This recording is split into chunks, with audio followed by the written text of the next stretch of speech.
Hello everyone, it's Ace here from All Cool Entertainment, and yesterday marked the 50th anniversary of Walt Disney World in Orlando, Florida. I was fortunate enough to attend the event, and I brought Nessie along, of course, and we had a good time. However, there were definitely some problems that need to be addressed. I've got some, what I hope is constructive criticism for you, but also a guide so that when you come to Walt Disney World, you'll be able to hopefully avoid the issues that I did. So let me give you my tips and tricks, an overall guide for this event. Now, of course, I'm specifically talking about the actual 50th anniversary, which was yesterday, but the 50th anniversary is being celebrated for the next 18 months. It's not for one day, 1 month, 1 year, it's 18 months. Things may change throughout that time frame, and I'll be sure to let you know. But for now, I'm gonna give you the good, the bad, and yes, unfortunately, the awful that occurred yesterday. Also, if you're wondering why this is on the main channel and not the travel channel, don't worry. The reason I put this on the main channel is because I want these criticisms to be addressed. Obviously, this channel is more popular, and if you could please share this video, I would like all eyes on the criticism so that maybe Disney will listen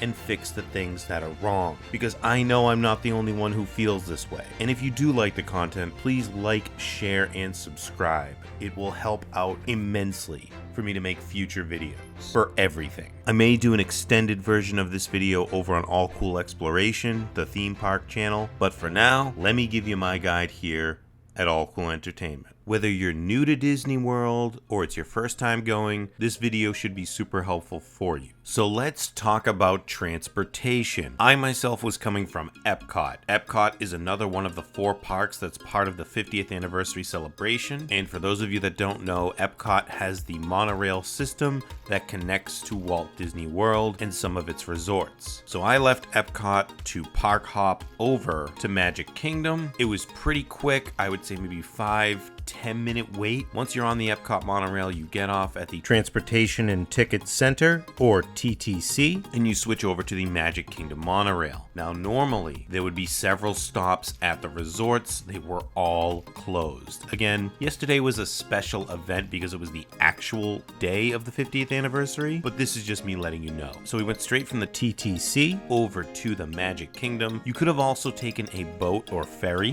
which I don't mind doing, but I wanted to get the 50th monorail, and we actually did get it, so that was pretty cool. My only gripe with this is that on the inside, when you're looking out, if you want to take videos and stuff, the wrap with the 50th anniversary on it looks like a bunch of little honeycombs, and you can't really get a good shot because all the windows are covered. At least my windows were covered on both sides. But from the outside, pretty good wrap on the monorail. So then we get to the Magic Kingdom. It actually wasn't that busy outside. I don't think a lot of people were park hopping, and I also heard a rumor from some people that they weren't selling park hopper tickets for that day. So the only people that could park hop were annual pass holders like myself. I don't know if that's true. Get to the front, you see the anniversary cake on the right, very cool. We get in and they were giving out these commemorative guide maps. Very cool. They were very limited though. I'm very thankful that I got one, but also they were giving out these posters just for yesterday, and these are amazing. Like, for a free poster,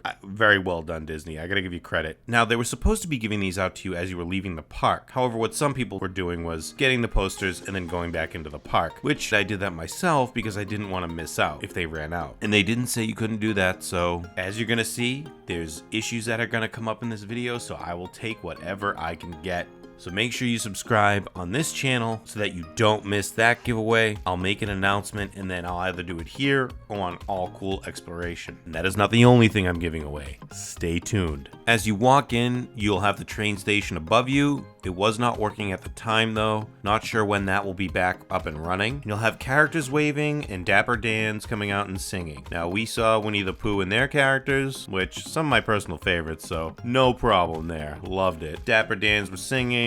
Your typical Disney stuff. Walk through Main Street, USA, get hit with a cavalcade. For those of you that don't know, Disney World has not brought back full parades. They're doing these little cavalcades. They come out every like 5 to 30 minutes. Like, it's very weird how they time them, and they come out from all sorts of areas of the park. Basically, like, just a bunch of characters waving, and there's some music playing. Sometimes there's dancing involved, and there were some themed for the 50th, then there were some just not themed for the 50th at all. They were just like princess stuff that they've been doing going for months. But there was one instance in particular where there was actually one cavalcade, and then I went back inside to the restaurant I was at, and then there was another one. It had to have been like 5 minutes after, maybe 10. So it was a little exhausting, but at the same time, that's not really a nitpick. Like, they can do whatever they want. I mean, more is better, right? I just thought it was overkill personally, but at the same time, it's the 50th. I get it. They want to do it big. I don't know if it's going to be like that when you go, but again, not a complaint, just something to keep in mind. So like I said, we see our first cavalcade. We're on Main Street, USA, and I've been coming here for the past few weeks, and in the past week or so, they've already put out 50th merch in these stores. And yes, some people are just rude. This is something you will discover not only at Disney World, but in life. I even had some people cut in front of me to get in line at a virtual queue, which I'll get into in a few minutes. So yes, people were rude in the stores. People were rude all around, bumping into people, not caring. Anyway, Main Street USA was packed. It was just completely packed. It's not the place you want it to be, especially in the times we're in now. And before, you could just walk into stores, but today they limited people. People were waiting in lines. There were lines outside the stores for hours just to get in, and they try to push this mobile ordering on you. Mobile ordering is supposed to be this super convenient way for you to just walk around the store, buy stuff, show your receipt, and leave. And that would be great if it worked. Now, I'm not just talking about yesterday. I was at World of Disney at Disney Springs a few days prior. Myself, my friends, a few other people were trying to buy stuff using mobile ordering, and I was charged 3 times for the same thing, and in the app, it said something went wrong. Yeah, you charged me 3 times. Thankfully, everything was refunded right away. To push mobile ordering on people when your system is screwing up like that right around the 50th anniversary, it's no good. You people have to get mobile ordering right. I've been coming to the parks for years. That My Disney Experience app I've had issues with since day one. People come to this channel for a lot of Apex content, and they complain about the servers that Apex has. Let me tell you something. Whatever's running this app is absolute garbage, and they need to update it. And there actually was an update that day. You know, the app actually looked sleeker, it looked cool, but function-wise, mobile ordering wasn't working. Some people were reporting that mobile food ordering was taking hours. I saw on Twitter, one person ordered breakfast and ended up getting it around lunchtime. So it was like 8:45 to 12 p.m. That's bad. Now, I didn't have that experience with food, but I definitely had an issue later on in the day, which I will get into soon enough. If you gotta wait a few minutes in line, just wait in line. The lines themselves weren't actually that long at the registers. It's just the lines to get in the stores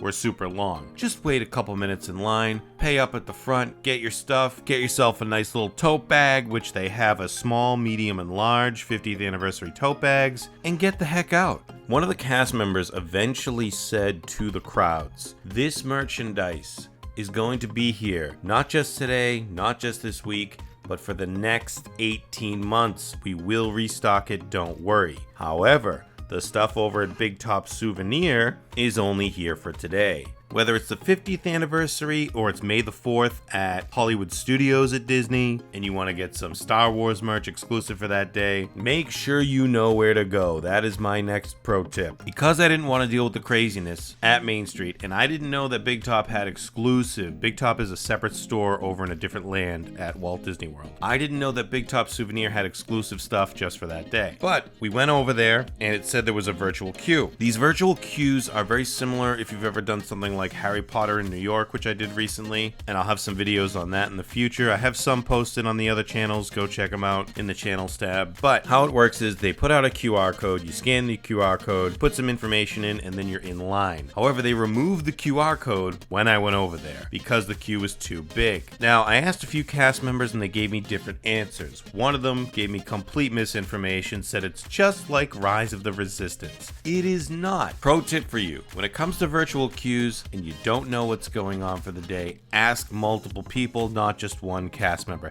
That actually goes for anything. Don't rely on one cast member because some of them are misinformed or they'll just give you an answer just to get you going. So, I had one cast member tell me it's just like Rise of the Resistance. First of all, Rise of the Resistance doesn't have a virtual queue anymore, but Ratatouille does. So Ratatouille over at Epcot does have a virtual queue. Now, what do I mean here? In the My Disney Experience app, there is a section where it says join virtual queue. And there are 2 times throughout the day where you can join queues to get on specific rides. Right now, it's Remy's Ratatouille Adventure, and you have 2 times in the day where you can join the queues to get on that ride. And that's what the cast member was basically saying. However, that's not how it worked. How it worked was they're going to bring out the QR code when they feel like there's enough time to let more people in the store, which they did.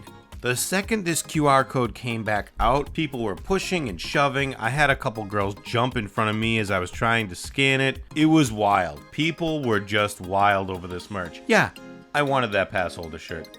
I don't care that I didn't get it. I mean, I'm a little salty, but I'm not jumping in front of people, freaking out, pushing people out of the way. People are just wild over this stuff. So, please, it's just merch. I know some of your resellers make a couple $100 maybe, but it's really not worth it. You just look like jerks. Everyone hates you. I'm sorry, that's just how it is. And if you're not, if you just want the merch just to have it, there are other things you can do in life that can make you happy. Let me tell you. Anyway, at Big Top Souvenir now. So I've gone for Main Street USA, which, by the way, before we get into that, I just want to mention that when you go into the end of Main Street there before the castle is where you should start seeing the 50th anniversary statues. There are statues at every single park. You will find several of them in that center area and in the different lands throughout the park.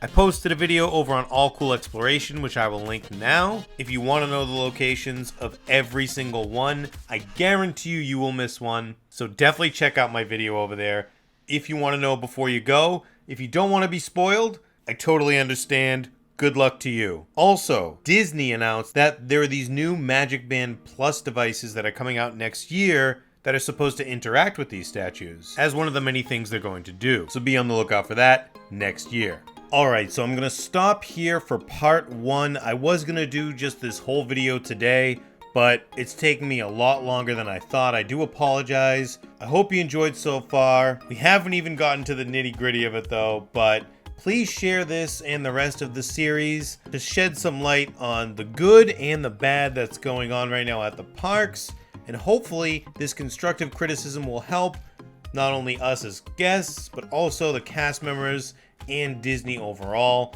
to make the overall experience good for everybody. Thank you so much for watching. Please make sure to like and subscribe if you like the content. And like I mentioned, check out the other channels as well. Take it easy. And stay tuned for the giveaway information. Take it easy.